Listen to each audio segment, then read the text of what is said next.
So, let's get right into it. Something absolutely unbelievable has just happened. In a move that sent shockwaves across the entire planet, U.S. forces have carried out a military raid in Venezuela, and they've captured its president, Nicolas Maduro. It all went down in just a matter of hours, but the fallout is going to be huge. This whole thing happened in the dead of night. Just imagine, U.S. Special Forces descending on this secluded military base where Maduro and his wife were staying. We're told the raid was incredibly fast, super precise, and over in minutes. And just like that, the leader of a sovereign nation was in American custody. The official name for it was Operation Absolute Resolve. And if there's one word to describe it, it's speed. I mean, just look at this timeline. President Trump gives the go-ahead right before 11 p.m. By 2:30 in the morning, Maduro's already in custody, and before the sun is even up, he's on an American warship. It's just a stunning sequence of events. And these two pictures, wow, they tell the whole story, don't they? On one side, you've got a captured President Maduro looking totally defeated. And on the other, President Trump and his team running the whole show from the White House Situation Room. It's just such a stark contrast of power, all in a single night. Okay, so this brings us to the million-dollar question. Why? Why now? The official reason from Washington is one thing, but then President Trump himself pointed to a much more direct motive. Let's break both of them down. So on one hand, the official line is that this is all part of the war on drugs. President Maduro was actually indicted in New York on some pretty serious narco-terrorism charges. But then, almost immediately, President Trump pivots and starts talking about something else entirely, taking control of Venezuela's massive oil reserves. So you have this huge gap between the legal reason and a very, very clear economic one. And these are the president's own words right here. He didn't just hint at it, he straight up laid out a plan for American companies to go in and rebuild Venezuela's oil industry. I mean, it doesn't get much more explicit than that. And this number is exactly why. 303 billion barrels. That's how much proven oil reserves Venezuela is sitting on. It's the largest in the entire world. We're not just talking about a few oil fields here. This is about controlling a resource that literally shapes the global economy. Well, that very open focus on oil immediately kicked off some intense criticism back in the States. Democratic Congressman Jason Crow, who's on the House Intelligence Committee, he did not mince words. He flat out accused the administration of lying to Congress, saying this is the very definition of regime change that they promised they wouldn't do. All right, so let's zoom out and look at the world stage, because this action has completely fractured international opinion.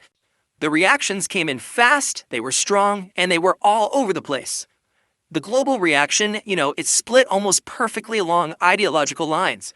U.S. allies like Argentina and Ecuador were cheering it on, but critics like Brazil and Chile condemned it, calling it a huge violation of sovereignty.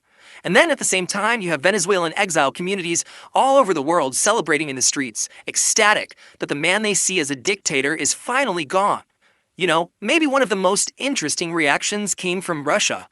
Publicly, the Kremlin was of course furious, but behind the scenes, you got this sense of grudging respect.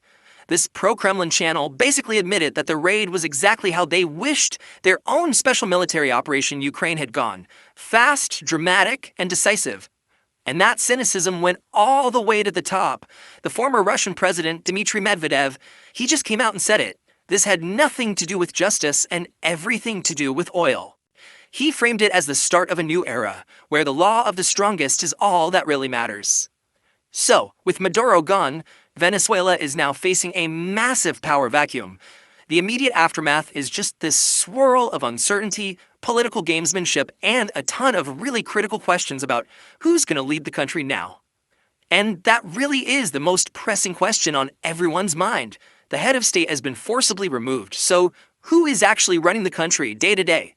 And the answer is, it's complicated. On the ground in Venezuela, Maduro's vice president, Delcy Rodriguez, has stepped up as the interim leader. But at the same time, the Trump administration has declared that the U.S. is going to run the country, creating this incredibly tense and uncertain standoff. Looking ahead, it's pretty clear there are no easy answers. Analysts are basically pointing to three main possibilities. 1. Keep the same power structure just without Maduro. 2. Put the opposition leaders in charge. Or 3. Try to create some kind of complex power-sharing government. But as you can see, Every single one of those options is loaded with enormous challenges. And of course, it all comes back to the oil, doesn't it? The global energy market is watching this like a hawk, and there are really three ways this could go. We could see some crazy short-term price spikes, a slow stabilization as the US takes over, or, down the road, a massive project to rebuild the country's entire oil industry. And a single image like this one really tells you what's at the heart of this entire conflict. You're looking at a tanker chartered by an American company getting loaded up. It's a perfect symbol of the immense economic prize that's now up for grabs. At the end of the day, Venezuela's future is probably going to be decided by whoever controls this very infrastructure. But that rebuilding scenario we talked about, it comes with an absolutely staggering price tag. To get Venezuela's oil production back to what it used to be would require, by some estimates, an investment of at least $58 billion, and probably a lot more, over the next 10 years. It's a monumental task. And so we're left with this final, really big question. This whole operation, which basically bypassed all the international norms to get a strategic win, has a lot of people asking, have we entered a new phase of global politics? One where the old rules just don't apply anymore, and raw power is the only thing that really matters. What do you think?